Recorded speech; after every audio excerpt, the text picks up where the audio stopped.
when I first got on the New York Times in 1981, I had never been around a newspaper that took history so seriously. The other newspapers I'd been on 4 other, this was my 4th newspaper, were very good at reporting events as they happened, but rarely did they stop to put them in historical context. That was the first thing I noticed about the New York Times that made it different.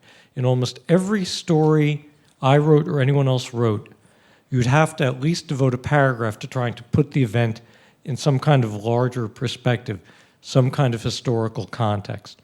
So that was number one. And the other thing that really struck me is, and I think these are still true to this day, is a lot of great journalists are only interested in journalism. And there's nothing wrong with that, but it's limited. I think the world is a lot bigger than that. And at the New York Times, I suddenly was in a newsroom where I would hear 2 copy editors arguing about the quality of a particular French film, or how good a play on Broadway was, or was the writer Lillian Hellman a Stalinist or wasn't she a Stalinist?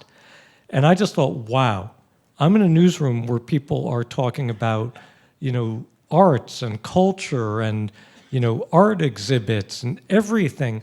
And I realized that was part of what made it a great paper. And even just last week, when I was talking to my ethics class last Friday, and I'm leaving tomorrow to go back to New York to teach this Friday, I was saying to them the same thing.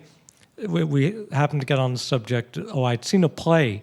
There's a great play in New York about an argument between a writer for a magazine who has fabricated some facts in an article and the fact checker who catches him.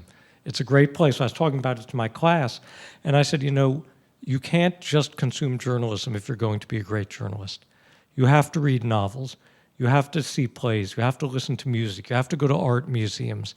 You have to open yourself up to everything to be inspired and to feel all the richness of human nature and all the complexity of the human condition. And that was something I felt at the Times that I had not felt at other places. And I think that it is still true there. I hope so. I mean, I'm not in a newsroom every day, so I can't tell you for a fact, but I certainly pray that it's so. 네, 감사합니다.